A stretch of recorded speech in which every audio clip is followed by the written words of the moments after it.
Halo, assalamualaikum warahmatullahi wabarakatuh. Halo, selamat pagi kakak Mbak Yutani. Semoga kita tetap semangat, semangat dalam segala aktivitas dan diberikan kesehatan serta keberkahan, sehingga apa yang kita lakukan bisa bermanfaat dan berguna untuk kita dan keluarga serta masyarakat sekitar. Oke, di tanaman bawang merah kita pada pagi hari ini,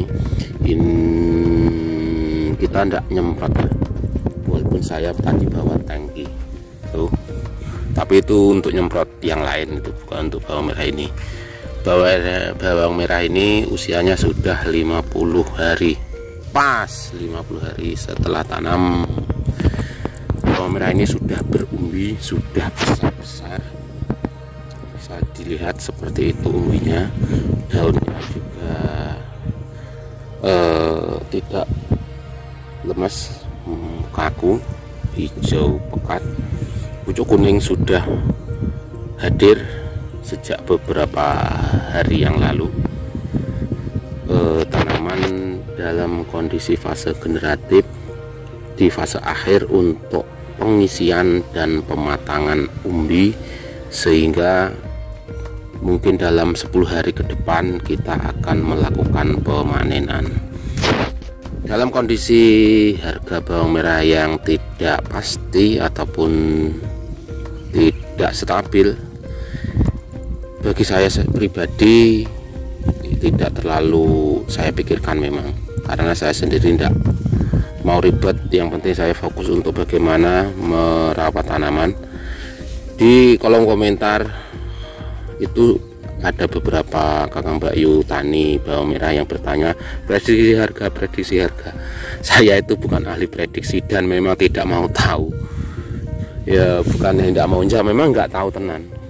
Penting kakak Mbak Yu bisa tanya ke pedagang langsung, biar lebih clear, lebih jelas daripada ke saya yang hanya petani biasa,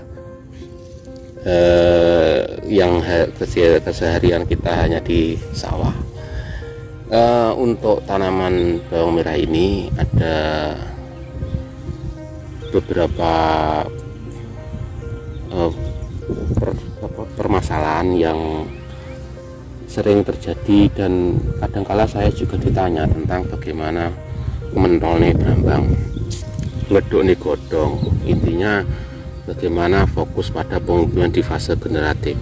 Saya kira untuk hal seperti itu, untuk pengalaman saya sebenarnya ya simpel saja, sangat simpel sekali, tidak ribet. Ilmu saya itu bisa ditebak, cara merawat bawang merah itu saya bisa ditebak, karena dari kemarin hingga sekarang ya ngono-ngono kuwi lah, sama ilmu is kuwi wae.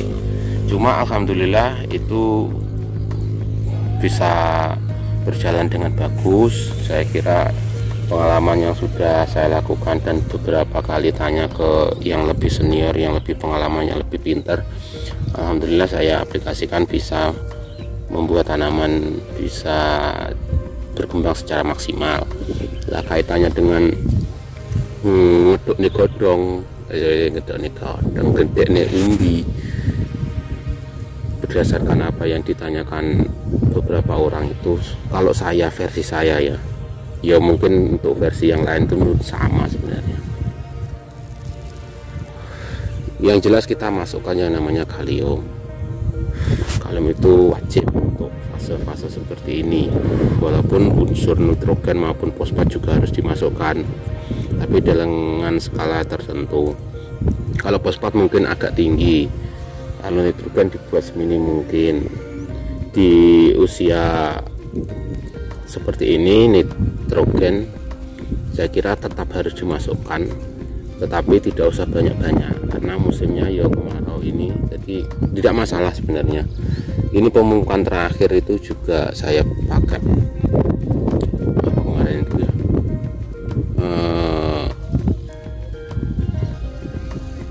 Kamas. Nah, untuk pemupukan terakhir kemarin itu pakai Kamaksul ding, itu Kamas, tapi Kamaksul dengan kandungan kalium, magnesium sama sulfat, terus saya tambah KCl. Lah kenapa kok dimasukkan KCl, ada juga yang tanya.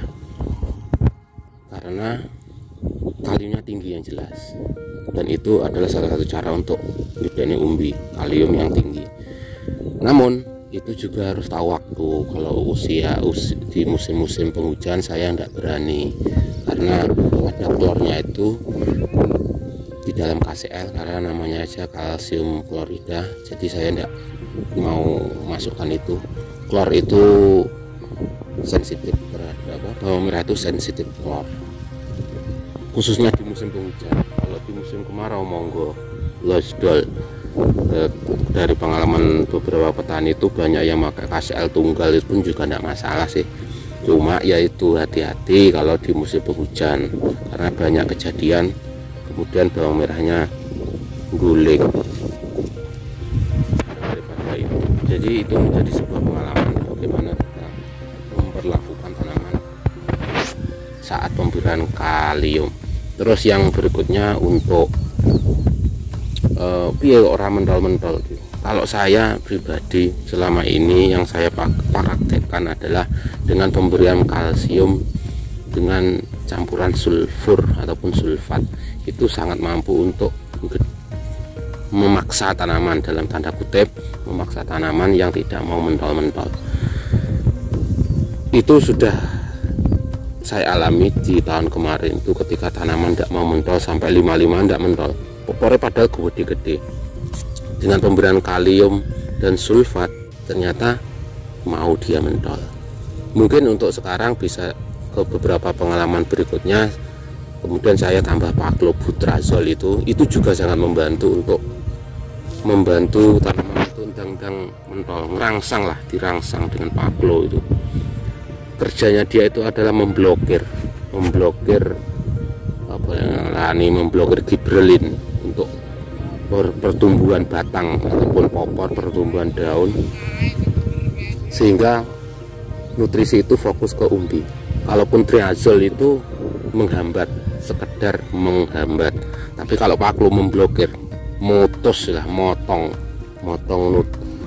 pertumbuhan dari daun, sehingga tanaman itu fokus di pengumbian. Namun pemakaian paklo itu juga harus hati-hati, jangan terlalu over ataupun di usia yang belum tepat, karena kalaupun diaplikasikan di umur yang belum tua, bisa jadi tanaman kita akan tua secara dini.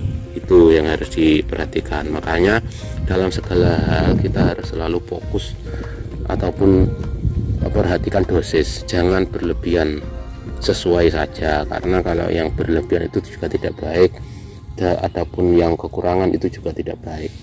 Paslah, kalaupun ada dosis menyarankan rekomendasi segitu, kita aplikasikan segitu aja. Terus untuk ngeduk nigodong, saya kira untuk ngeduk nigodong triazol itu juga sudah mampu sekali. Jadi di fase-fase awal generatif kita sudah bisa masukkan, karena triazol itu juga sangat bagus untuk menebalkan daun, mengokohkan daun, serta untuk menghambat. Nah, kalau paklo kan memblokir, mengendek. Kalau triazol menghambat saja, sehingga efeknya pucuk kuning, tapi tidak terlalu nemen. Lah kalaupun ini sekedar pengalaman ya, kalau pengalaman, jadi benar tidaknya secara ilmiah, kita bukan peneliti, kita juga bukan orang laboratorium, cuma dari pengalaman, sekali lagi pengalaman. Kalau ditiru ya monggo, kalau ndak ya sudah. Pemakaian Bion M beberapa kali saya konten itu ya. Bion M itu sebenarnya kandungannya adalah mancozeb, terus asibenzolar S-metil. Pemakaian asibenzolar S-metil plus mancozeb itu, selain dia itu sebagai fungisida kontak, mancozebnya ya, asibenzolar itu bisa memperkuat daya imun karena dia zat aktivator tanaman, mengaktifkan imun tanaman. Dan kalaupun ada jamur itu langsung dihentikan, jebret, sehingga efeknya pucuk kuning. Tapi di balik pucuk kuning itu tanaman menjadi sehat. Saya berkali-kali ngamati ketika habis di Bion M, seumpama ini kena jamur, ya sudah berhenti, jegrek, ndak bertambah lagi jamur ngono, ini ndak berhenti. Tapi yaitu akhirnya garing nyelot garing karena dia iki wis apa ya, jamure wis selesai karena daunnya sudah tidak sudah terbebas, akhirnya ya wis kering sehingga ada infeksi sel di sini, ada infeksi kecil masih melerik kuning, kena bion M langsung garing karena iki jamure mati sak godongi pisan garing, sehingga efeknya itu pucuk kuning. Nah, pucuk kuning itulah yang kemudian bisa memicu tanaman untuk sehat. Pucuk kuning jamur mati ya, akhirnya tanaman sehat sehingga dia fokus di fasenya. Ketika di masa pengumbian yontang ngumbi gitu, ketika dia sehat ya kan pengumbiannya akan berjalan dengan lancar kan. Nah, seketika berjalan dengan lancar, secara tidak langsung itu akan ngeduk nih umbi karena fasenya kan sudah generatif. Makanya saya tidak berani pakai biom di fase vegetatif karena resikonya seperti itu. Ketika kena itu langsung gosong, garing, wes takutnya tidak modot like kenemenen. Karuan diaplikasikan di akhir-akhir aja. Dan saya kira itu sangat ampuh, bisa dikatakan fungisida yang pamungkas lah kalau sudah jamur itu menyerang parah, sudah saya aplikasikan itu aja, khususnya yang bercak-bercakan ya. Kalau untuk buler kayaknya tidak terlalu efektif.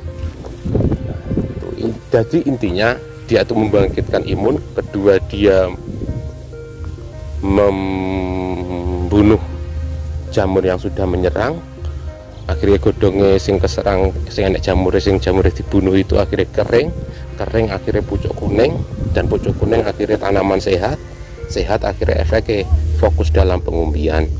Ngono, simpelnya seperti itulah Bion M itu.